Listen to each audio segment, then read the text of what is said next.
I haven't been a big fan of JRPGs for a while. The somewhat repetitive combat, simple plot lines, and unreliable English translations didn't sit too well with me in the past. However, all of that changed when I stumbled across the trailer for Hylics 2. In all seriousness, I have never put less thought into buying a game.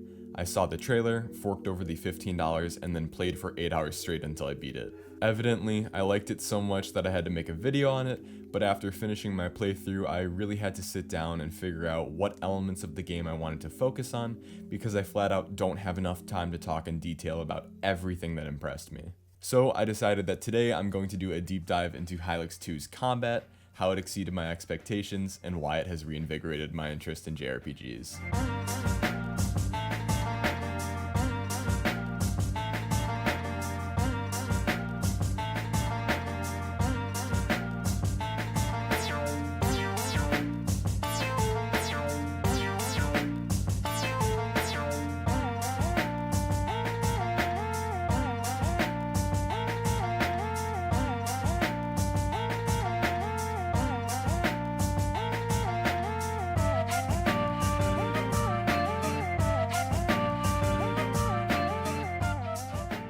Mason Lindroth is the creator of Hylics 2.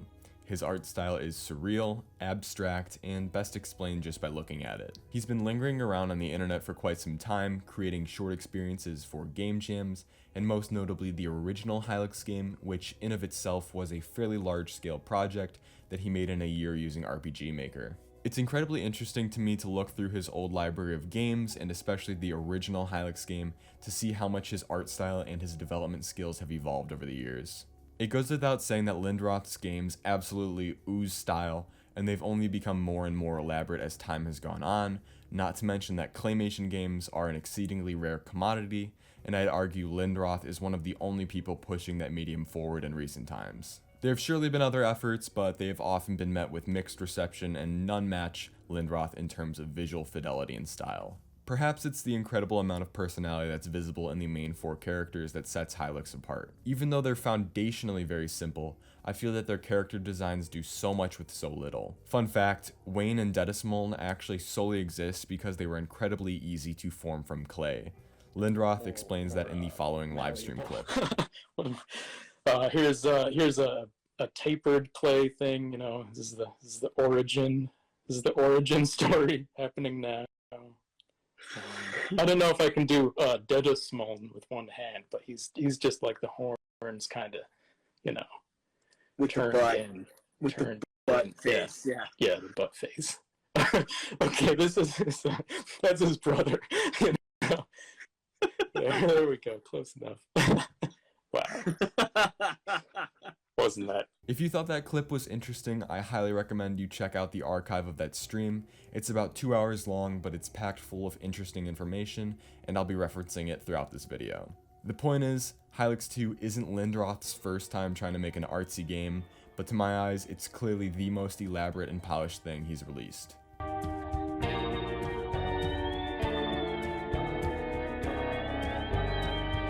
When you enter combat in an RPG game, you probably expect to hear something like this.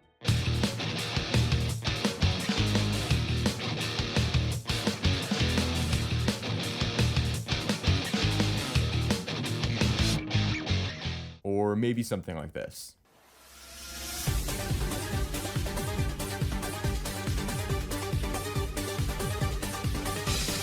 Or even this.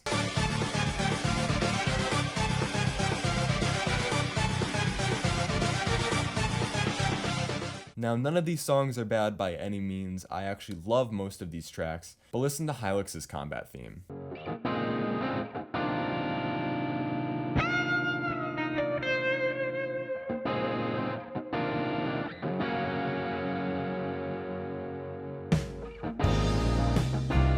Notice how unorthodox this song is in comparison to the other tracks I played. In RPG games, more common than not, high energy music tracks are front and center whenever you engage in combat. But in Hylics 2, a soft guitar riff is the first thing you hear.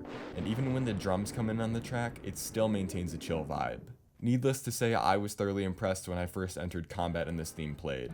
Instead of feeling a rush of energy, I didn't feel pressured. There was no time limit for me to figure out which abilities I wanted to use. The serene, moving background put me at ease, and it was an entirely different experience compared to other RPG games I've played. These forgiving mechanics and the outstanding soundtrack were also complemented by some wonderful first-person animations, reminiscent to old pseudo 3D games such as the original Doom and Wolfenstein 3D. As far as I know of, this is the first time anyone has ever mixed first-person elements with a 2D JRPG game in this way, and it looks absolutely fantastic. This was also a thing in the original Hylics game, but I think it goes without saying that it looks a hell of a lot more polished in Hylics 2 than it did in Hylics. All of these elements, including the music, the backgrounds, first-person animations, and zany, unpredictable enemy characters, created an atmosphere that was so inviting that I actually thoroughly enjoyed grinding through as much combat as was necessary. I think I may have become too obsessed with the fighting though, because by the tail end of the game, many of the boss fights ended much more quickly than expected,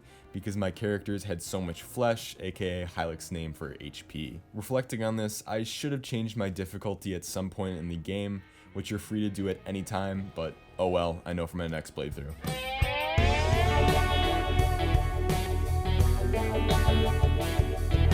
So I've devoted a lot of time to talking about the atmosphere that Hylics 2's combat creates, but let me talk about the actual mechanics themselves. Hylics 2 uses many tried and true JRPG mechanics, but employs a lot of lingo to represent terms you may already be familiar with. So let me translate.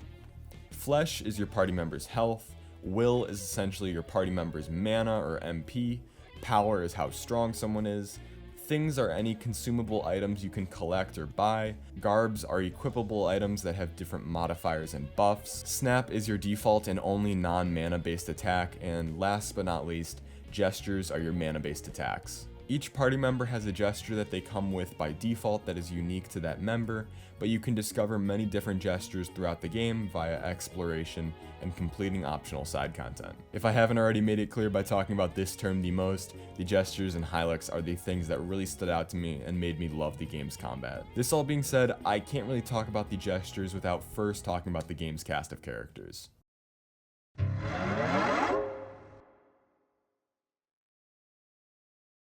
Wayne is the main character in both Hylics games, and there's something off-putting about him in the best way. Perhaps it's the yellow skin or the disturbing facial expressions on such an abnormally shaped head. I'm not sure what it is. Regardless, I love his whole character design, and Lindroth seems to as well, since he created an entire area in Hylics 2 called Wayne House. This area is literally jam-packed full of Waynes because apparently Wayne is an entire race, not just a single character. There's all sorts of references to this idea throughout the game, and most disturbingly, you find out that Waynes actually grow up from larvae. The last thing I should mention about Wayne's character is quite obvious. His name is a reference to a waning moon, which is also complemented by the moon-shaped head. All of this being said, while Wayne has some of the most interesting character design in the game, he's actually the most vanilla in terms of his gesture, which is called Dissolution. All it does is reduce an enemy's power and slowly damage them over a few turns, which is nice at the beginning of the game, but it progressively becomes less useful. I can't say that about the next character's gesture though.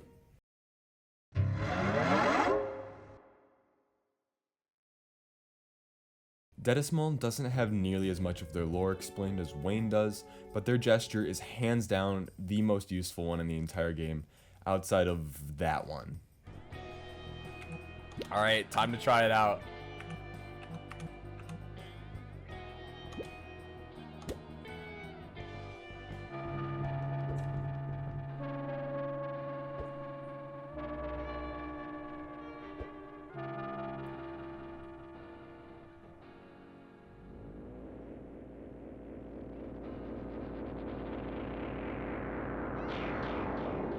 Oh my god!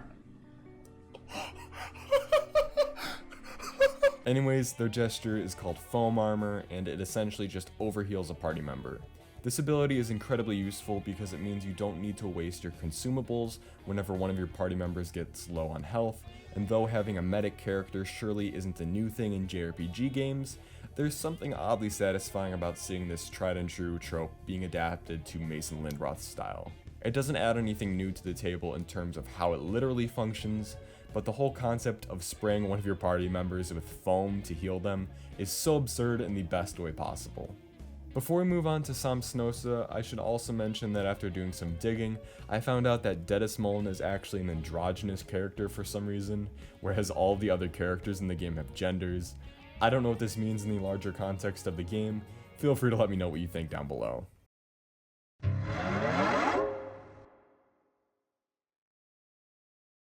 Samsnosa is my personal favorite character, and also has one of the most valuable gestures in the game. It's called Wave Artifice, and it's one of the only AoE attacks in the game. Again, an attack that targets multiple enemies is something really simple and expected from a JRPG game, but there's something that was particularly satisfying about seeing the way Lindroth adapted it. Samsnosa is the last member to join your party in the game, so you go through a fair amount of combat without having any option to target multiple enemies at the same time, thus making Wave Artifice all the more rewarding to unlock. All of this being said, the combat dynamic vastly changes when you unlock Samsnosa. At the beginning of the game, it feels very vanilla, and you end up just mostly snapping at your enemies, and as you progress, I'd argue it becomes more slow and strategic as more interesting gestures, such as Wave Artifice, are introduced. Either way, I'll talk about this more in detail when I go over some of the other gestures.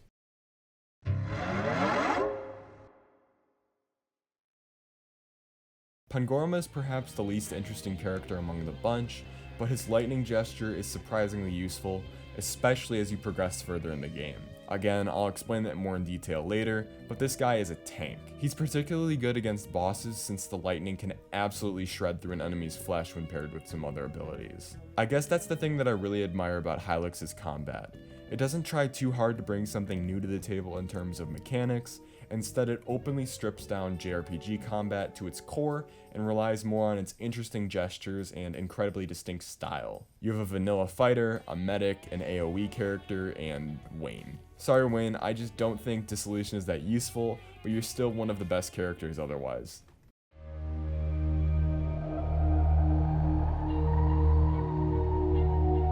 Though many of the gestures I've discussed so far have been fairly simple, there's many others you can discover that add a surprising amount of depth to the otherwise simple combat of Hylics 2. One that comes to mind is Charge Up, which allows you to essentially buff a character's primary gesture. This means Dedismoln will heal more, Pangorma and Samsnosa will do more damage, and Wayne will dissolute harder. This might sound simple on paper, but you have to be fairly strategic with using it. It consumes a character's entire turn, which could otherwise be used for healing up or dealing damage, so you have to use it wisely. It's also worth saying that it gets progressively better with time, because it is one of the only gestures in the game where you can upgrade it using your collectibles. This means you're further encouraged to use it later in the game, which is very fitting given it adds another layer of depth to the combat. The next gesture I'd like to draw attention to is Pormorbleb, which is sort of like a poor man's foam armor. It heals a third of someone's health and gives them a defending status, which isn't the best, but it allows other characters to heal themselves and others without wasting any of Dedismoln's will. This also added a ton of depth, given that you can use characters like Wayne, who aren't necessarily the most useful, to heal other characters. Overall, I just thought this one was pretty cool. The last gesture I'd like to draw attention to is Fate's Sandbox, which prevents one of your characters from being inflicted with damaging effects. I didn't find myself using this one as much since it required so much will and I was playing on a lower difficulty, but I could see it being very helpful against certain types of enemies you encounter in the game. Outside of these three gestures I've mentioned, there's loads of others to be discovered, but these were the three that I thought were the most interesting.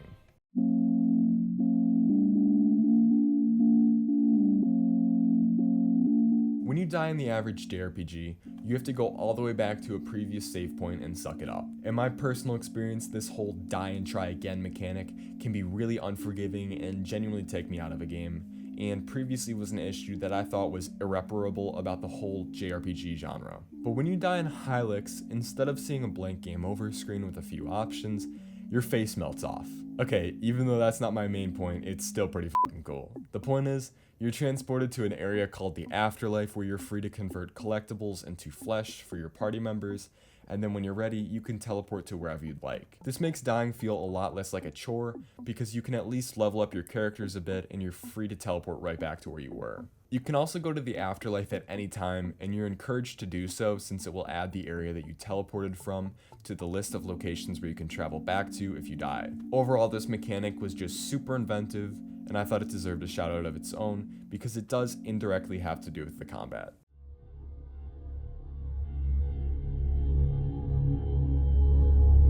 This video's focus is on Hylics' combat, but I'm a music guy, and this game's soundtrack really stood out to me, so I needed to tack this section at the end. I obviously already talked about the fighting theme, so let me share a few of my other favorite songs from the game.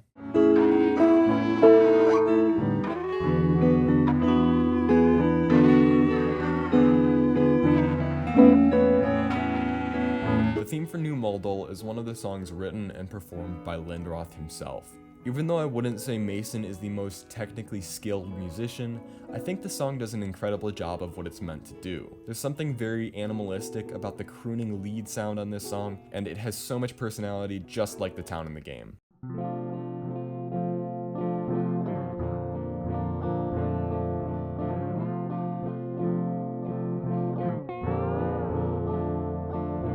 This is the track that welcomes you back into the game after your face melts off, and I think it fits perfectly. It's strangely calming and dissonant at the same time, it has all sorts of weird artifacts, and I still listen to it in my own time.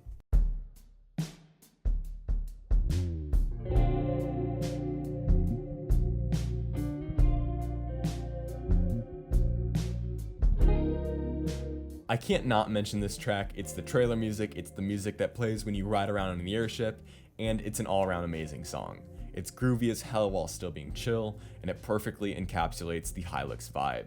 I should also mention that this is one of the tracks written by Chuck Salamone, who helped Mason with the OST, and I think he did an amazing job. Something I found interesting was that Chuck actually recorded all of his contributions to the soundtrack on his phone. Check out this clip. Here's the real story. I recorded all the music on my iPhone. The whole OST. My portion of the OST, everything was done on my iPhone. That's like just right off the bat, if anybody was wondering how I did it. If you enjoyed this section of the video, I'll be wrapping it up here since the game's music isn't today's primary focus, but I'll be posting a video on my second channel, Aaron Talks Music, where I rapid fire through the songs in the OST and rank them from best to worst, so be sure to check that out when it releases. Link to the channel in the description.